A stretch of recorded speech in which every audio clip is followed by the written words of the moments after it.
was self-employed, and then, well, there were no clients, there's no money coming in, but you feel pretty confident about yourself because you feel like you're an expert in the role. But then after a few weeks or a few months, some uncertainties, you grow a little self-conscious, some things creep in the back of your head, and you feel like, am I really an expert in this field? I didn't work for it that long. Other people that I find or I network with have been in the field for 15 years, 20 years, 35 years, I don't know, you name it. And they're much better than I am. And how will I convince any client to give me money for what I'm doing? Basically, it's not going to work. So these are all these little voices in your head that keep banging on your skull, if you will. And to find your confidence then and to overcome this imposter syndrome, which I was told every single person who goes freelance has, was, I think, the most challenging part that I had to overcome in my freelance career so far. Yeah, it's certainly something that almost every single student comes to us with.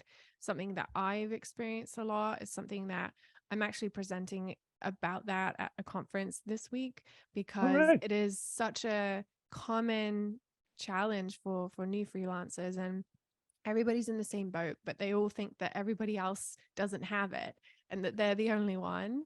So I'm so glad that you shared that. What do you think was the most fundamental in helping you overcome that? Obviously, like, you fast forward to now where you've been doing it a year, it probably feels a lot more comfortable, you feel a lot more secure that the work's going to come in. But what changed during that time where you felt that actually maybe I can do this, maybe I can keep taking the steps in the right direction? I think two things really. So basically, the first positive feedback that you get from your client gives you a really good push in the right direction. Because if they're saying you did really great work here, it tells you, of course, okay, apparently I can do that. Apparently I can provide value to my customer, and that's perfect.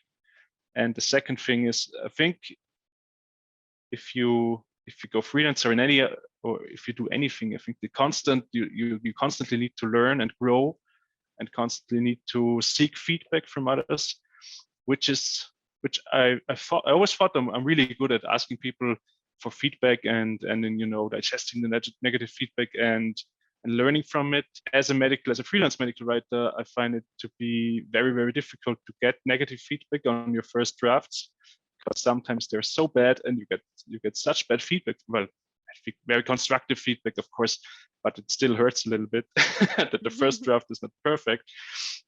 So it always takes a little bit of you always need to learn a little bit, and you always need to grow a little bit, and you always have to remind yourself why you're doing it, what is your purpose here, and that all this is a positive thing, that this constructive feedback will help you grow. And I think that's the second important part to overcome this imposter syndrome, to know I'm heading in the right direction, and people show me and tell me what a good course is here. Oh, I completely agree with you. One of the things I did early on is just collecting that evidence. Every time I had some positive comment or feedback or something happened that told me I was on the right track, I would put it in a document and I would look at it and I would just collect things. And I still do it now because I think imposter syndrome, if you're a very ambitious person and you're always pushing yourself to do more and try new things, like, it just becomes another thing, and then you work towards feeling confident in that area, and then there's another thing. And I find it really helpful to just always have this collection of evidence of success, because we get to decide what success means for us.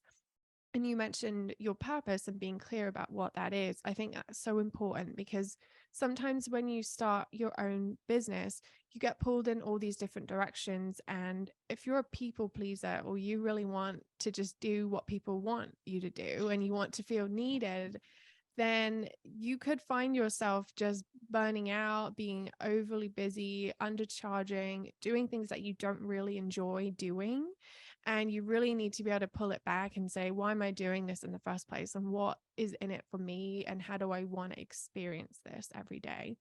Have you had moments like that where you've been like, I don't want to go down that road. Like I want to stay with what I love, with what I like, or have there ever been times where you felt like clients wanted you to do things that you didn't actually want to do, or like you were battling with that internal like navigation system? Yes.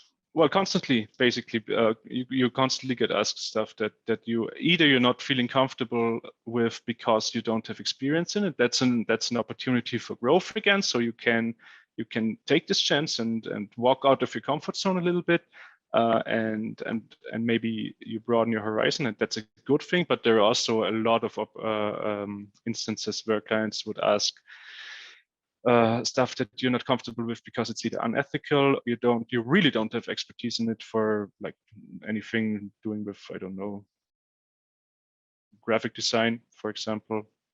Can't do that properly. um, and not going to learn it because it's just this whole huge different field that I can't possibly get into. So but that's something that you're bombarded with all the time, and if you know why you're here, what's your purpose, and also if you know your ideal client you want to work with, it's a little easier to discern between the things that help you grow, that push you out of your comfort zone, which you constantly will be pushed out of your comfort zone, and those instances where it's just unethical and you just don't want to do it. And both is fine, both is completely fine. And it's also fine to say no to both instances if you feel too stressed by both. Okay, it's your decision. But it's also Yeah. important to being able to distinguish between them, I feel. Yeah, I completely agree. There should be some hard no's where you're really setting those parameters of what your brand is and what your offering is and what you want to be known for. But then there's also those gray area things where it's like, maybe this is a chance to try something new. Maybe I want to challenge myself and learn and grow, and I think it's interesting you said that it's okay to say no to that too, because I fell into the trap of just saying yes to everything for my first year or so, because I wanted to really learn as much as possible and really prove myself. And I think a lot of it came from the imposter syndrome, that like I wanted to show that I know what I'm doing and to feel like I know what I'm doing. And taking action is a really important part of building confidence. So I don't necessarily regret that, but I do think it's important to recognize when you've already proven yourself and you've gotten to the point where, oh, I don't have to worry about my reputation or about getting work or about what people will think, because I've already proven myself. And that's when you can start to become a bit more picky and a bit more like curious, like, actually, yeah, I haven't done this before, but are you okay with me giving it a go with a little bit of training or some samples or something? And I think that's one area that people don't necessarily understand when they first are entering the field as a freelancer, is I often try to explain how much room for learning and growth there actually is.